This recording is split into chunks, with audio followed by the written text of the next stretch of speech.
여러분 안녕하세요. 환경 글로벌 마켓 찾아와 주셔서 감사합니다. 오늘부터 새로 시작하는 ETF 코너, ETF 딥다이브 첫 회 차입니다. 저희가 오늘 앰플리파이 ETF의 한동훈 상무님 모셔서 이 첫 코너의 시작을 함께 해볼 건데요. 앞으로 이 미국과 한국 ETF 시장이 워낙 커졌기 때문에 이곳에 대한 투자자분들의 관심을 좀 풀어드리기 위해서 제가 앰플리파이 ETF의 자문을 받아서 앞으로 진행을 할 겁니다.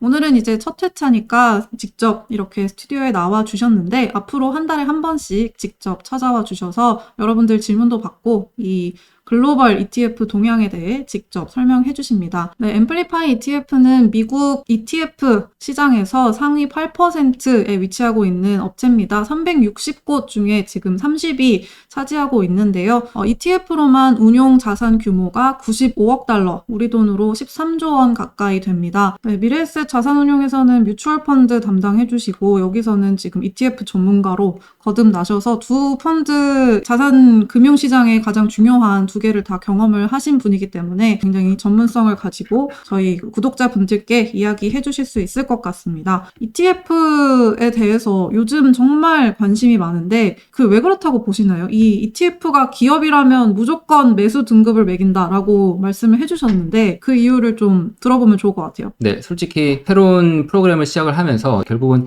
ETF가 주는 매력이 너무너무 크고 솔직히 ETF가 기업이면은 무조건 매수입니다. 이게 왜냐면은 이게 시장 규모를 보면 알 수 있는데 ETF 시장 규모가 7월 말 기준으로 현재 ETF GI라고 하는 리서치 기관이 있거든요. 여기서 나온 자료가 글로벌 ETF 규모 1경 8천조 원. 이거는 경 단위로 넘어가면 좀 와닿지가 않은데 네, 지금 거의 2경에 달한다라는 수준입니다. 이게 지난 10년간 매년 평균으로 따지면 17%씩 늘어오긴 했는데 올해는 8월까지 이미 17%가 늘었다는 겁니다. 전체 상장된 ETF가 12,000개나 된대요.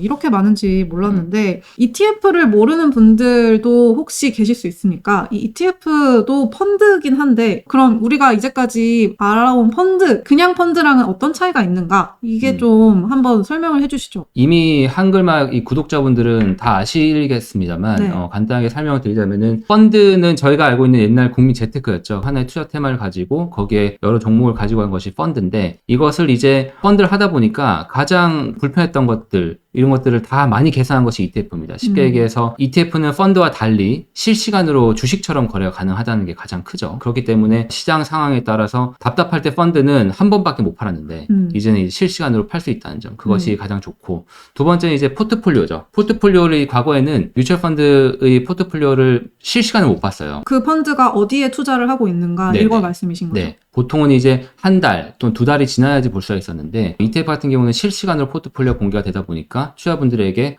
이건 이렇구나 저건 저렇구나 라는 정보의 비대칭성이 줄어드는 것이 분명히 있을 것 같고 그리고 또 한 가지는 펀드는 환매 기간이라는 게 있죠. 또 해외 펀드 팔면은 7, 8 영업일 뭐 이렇게도 걸리고 한데 이제 ETF 같은 경우는 주식같이 바로바로 환매가 되는 것이 있고 환매 수수료도 없고 그런 것들을 포함해서 펀드의 불편한 점을 많이 개선을 했다라고 보시면 될 것 같습니다. 저는 ETF를 보면서 변동성에 투자하는 상품도 있고 정말 없는 게 없다라는 생각이 들 정도로 갈수록 또 그렇게 더 다양해지는 것 같아요. 투자 전략도 마찬가지인데 그 상무님이 하신 말씀 중에 재미있었던 게 지금은 ETF를 모든 하우스가 하기 때문에 그들의 고유한 운용 정보 같은 것도 ETF를 뜯어보면 알 수 있다. 이런 이야기를 해주셨어요. 왜냐면은 ETF 하면은 옛날에는 ETF의 시작이 결국은 뱅가드 ETF, 그러니까 싼 거, 0.03%, 0.05% 막 이런 식으로 엄청나게 싸게 해서 이제 결국은 ETF를 싸게 투자한다. 펀드나 개별 주식으로 할 거 대비해서 싸게 투자한다라는 그런 한 인식이 있었거든요. 이게 패시브 전략인데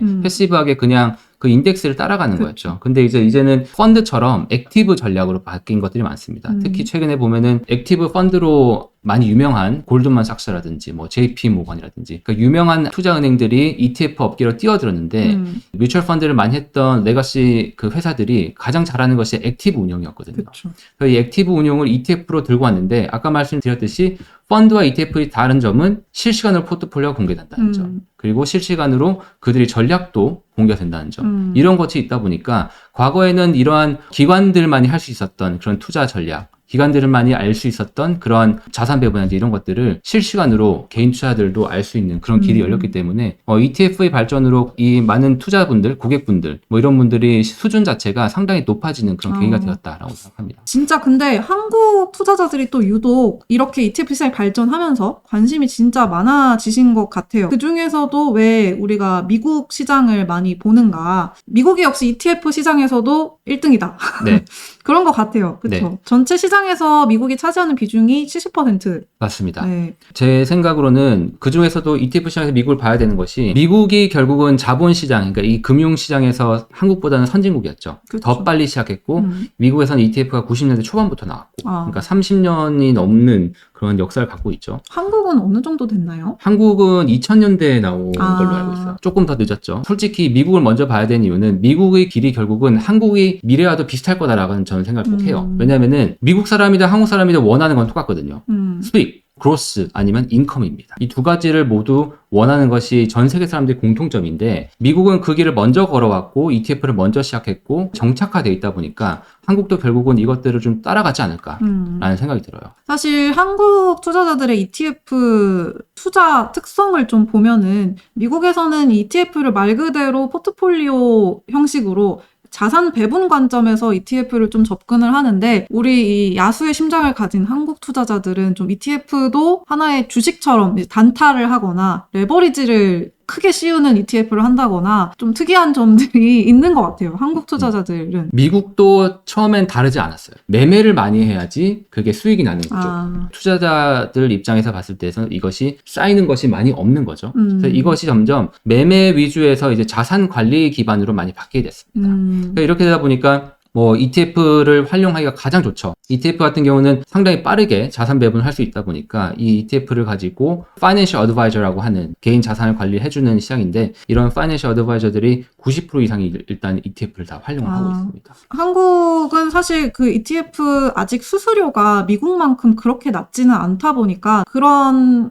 장벽도 좀 있는 것 같습니다. 앞으로 점점 더 낮아지겠죠. 이렇게 사람들이 많이 하다 보면은요. 네, ETF를 그러면 우리가 어떻게 활용을 해야 하는가? 이거부터 먼저 짚어주시면 좋을 것 같아요. 활용법에 앞서서 보면 좋은 게 항상 투자 서베이를 합니다. 1년의 기대 수익이 얼마세요? 라고 하면은 답이 제일 많이 나온 게 예금 플러스 5%, 10%? 이 정도면은 만족합니다. 라고 서베이 결과가 제일 많아요. 근데 실제로 레포트를 까보면은 그렇진 않아요. 연초에는 너무 좋았다가 연말 가면 다시 마이너스 막 이런 식이 되다 보니까 저 사실 지금도 예를 들어서 연초에 이제 테크 중심으로 몰빵하셨던 분들 사실 저도 그렇습니다. 네. 그러다가 이제 8월을 지나면서 테크 주들이 주춤하면 내 포트도 같이 녹아내릴 수밖에 없는 이제 그런 상황인데 사실 ETF라는 게 이런 것을 해지하기에 최적화된 상품임에도 아까 말씀하신 것처럼 우리 투자자들은 결국 ETF마저 싱글 스탁처럼 접근을 하는 경향이 있기 때문에 상무님과 함께 좀 그런 것들을 어떻게 배분을 해나가면 좋을까? 그러려면 어떤 ETF를 보면 좋을까? 이런 것들을 좀 봐나가야 될 것 같아요. 네, 미국에서는 그냥 가장 쉽게 쓰는 방법이 이제 60-40라는 전략이 있습니다. 이 60-40는 주식이 60%, 채권이 한 40%. 그렇죠. 이런 식으로 보통 가져가는 전략이 가장 일반적이고요. 그 안에서도 주식을 예를 들어서 60를 했다 하면은 그 다음에 나오는 것이 이제 핵심 전략, 그리고 이제 위성 전략 이런 식으로 구분을 많이 합니다. 그래서 예를 들어서 주식시장에 대해서 내가 확신이 있다라고 한다면은 당연히 이제 미국 주식시장 브로드한 인덱스를 많이 담을 수 있겠죠. 그러니까 뭐 S&P 500을 추종하는 거다든지. 그렇죠. 그러니까 60%라는 거 안에서 코어 전략으로 대부분 뭐 50% 갖고 가든지 그렇게 이렇게 할 수 있겠죠. 그 안에서 만약에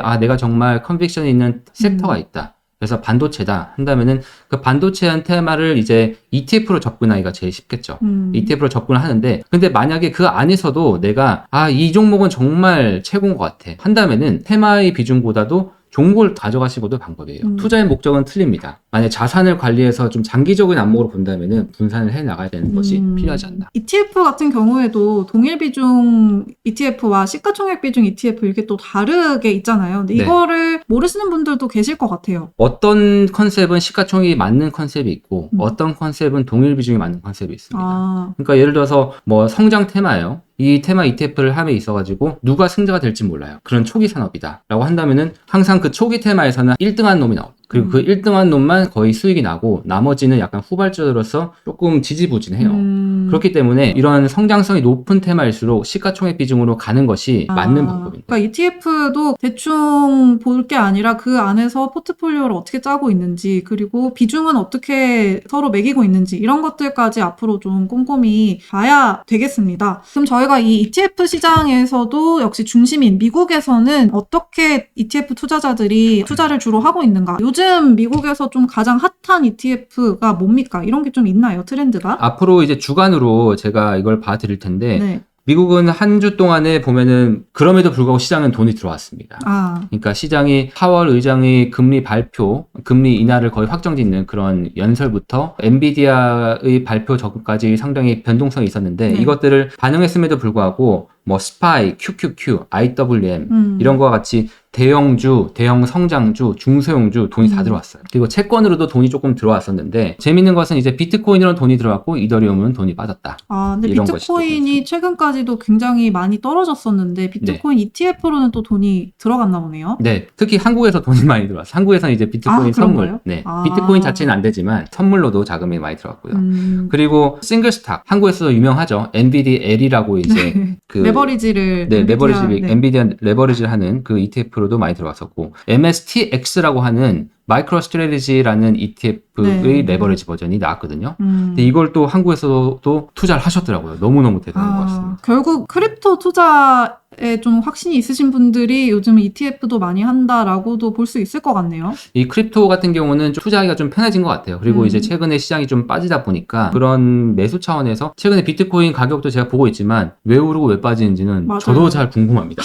항상 궁금합니다. 그래서 저는 ETF로는 돈이 들어왔다라고 해서 약간 그게 재밌었습니다. 네. 뭐 이런 거 말고도 미국은 한국에서는 조금 생소할 수도 있지만 버퍼형 이런 ETF들도 많이 들어옵니다. 그러니까 저 버퍼 ETF 이거는 사실 처음 들어봤습니다. 네. 이게 어떤 상품인가요? 풋옵션과 콜옵션을 이렇게 모아가지고 활용을 여러 가지를 해서 계단식의 모양을 그리는 이런 모양입니다. 그래서 이걸 뭐냐면 1년의 기준을 봤을 때 처음 마이너스 15%까지는 막아줄게. 근데 그 이후부터는 떨어지는 거죠. 그러고 나서 주가가 올라가는 건 어느 정도 먹어줄게. 근데 1년 동안 주가가 어느 정도 이상 올라가는 건 못 먹어.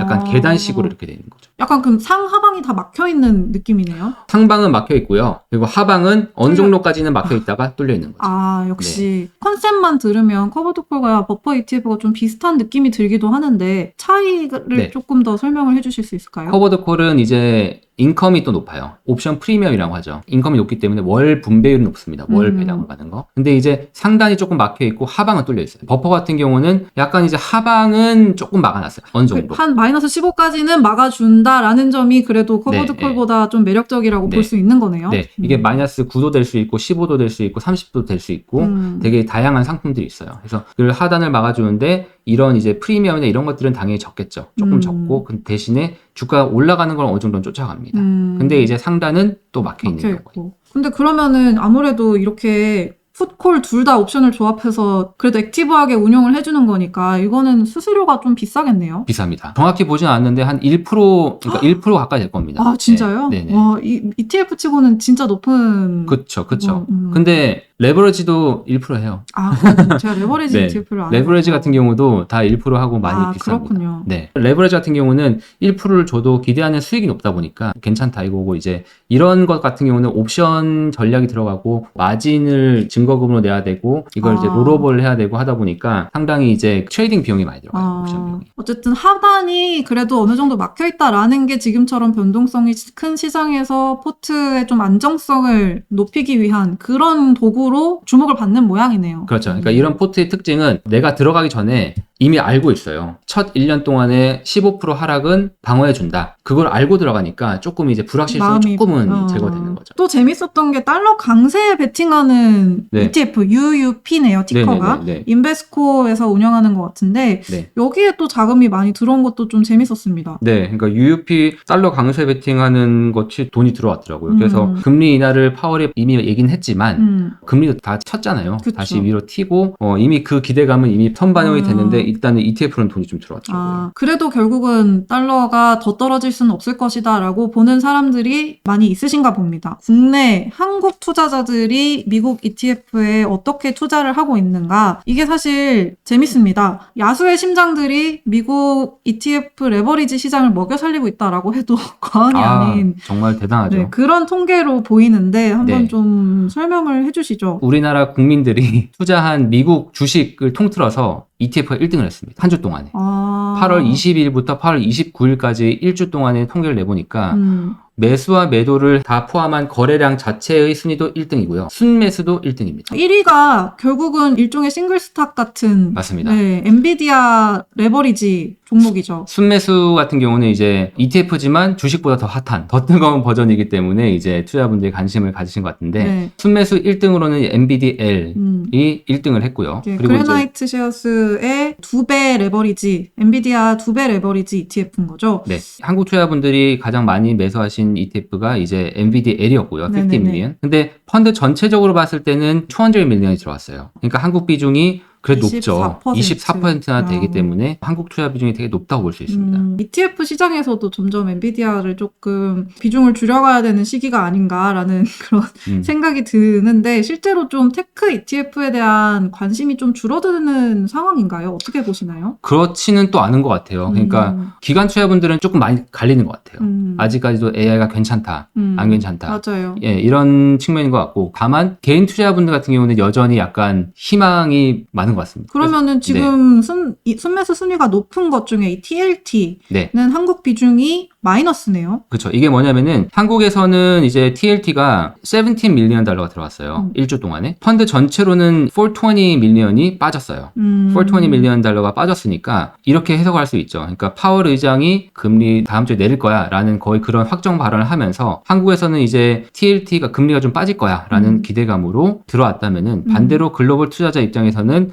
이제는 이거 이미 선반영 끝났으니까 금리가 조금 오르겠지 하면서 이제 빠진 거죠. 그러니까 이런 거는 이제 한국과 미국의 뷰가 좀 달랐다는 거 보면 됩니다. 이 예탁원 숫자는 개인 투자자 비중이 높아요. 그렇기 때문에 우리가 개인의 생각이 17 플러스였지만 기관과 개인이 모두 합해져 있는 전체 시장에서는 420가 마이너스였다. 이걸 보면서 저희가 조금 캐치를 해볼 필요가 있습니다. 네. 그리고 이제 한국과 글로벌이 비슷했다라고 보는 거는 이제 SGOV, 울트라 초단기 채권. 3개월 이하 물들에 이제 투자를 하는 아이쉐어즈의 ETF네요. 네. 이거는 거의 이제 캐시 대용이라고 봐야겠죠. 캐시 대용으로 이제 봤을 때 한국도 매수가 있었고 전체적으로도 매수가 있었다. 그러니까 한국 비중이 조금 적다는 뜻은 글로벌도 많이 했다라고 좀 더 해석을 하시면 될 것 같아요. 그렇죠. 우리도 한국에서도 순매수 순위가 2위인데 이게 한국 비중이 작았다는 거는 그만큼 글로벌이 전체적으로 이 초단기물 ETF를 사들였다라는 뜻이니까 약간 이제 워런 버핏 옹이 현금 비중을 늘리는 그런 식의 투자가 조금 늘어나고 있다라고 봐도 되는 대목이 아닐까 싶습니다. 네. 또 이제 한국인들의 특징으로 이제 비트X 같은 비트코인 퓨처 2배짜리죠. 그 ETF 같은 경우가 한국의 투자 비중이 49%네요. 49%죠. 그리고 또 그 밑에 그래나이트 셰어즈의 2배 이것도 레버리지, 2배 레버리지네요. 그죠? 네. 코인베이스 2배짜리인데 한국이 먹여 살렸죠. 이거는 다른 데서는 파는데 우리나라만 순매수를 한 그런 느낌이네요. 맞습니다. 그리고 뭐 NVDQ, 엔비디아 2배 인버스. 이거는 진짜 존경합니다. 많이 버셨겠네요. 네, 그러니까요. 진짜 그야말로 야수의 심장. 네. 한국 사람만 이거 투자한 거예요, 결국은. 펀드 전체가 8.5가 들어왔는데 한국이 9 했으니까. 그렇네요. 앞으로 좀 이제 엔비디아나 비트코인, 크립토 이런 우리가 익히 알고 있는 산업 관련이 아니어도 다양한 측면에서 이 ETF로 투자를 늘려갈 수 있는 그런 방안을 앞으로 좀 같이 찾아보도록 하겠습니다. 여러분들 이런 ETF 알아보고 싶다 하시는 거 있으면은 댓글이나 저희 커뮤니티 게시판에 남겨주시면 제가 또 열심히 찾아서 한동훈 상무님 도움을 받아서 잘 알려드리도록 하겠습니다. 앞으로 많은 관심과 사랑 부탁드리고요. ETF 딥다이브 오늘 감사합니다. 다음 시간엔 저 혼자 찾아뵙겠습니다. 다음 시간에 봐요. 안녕.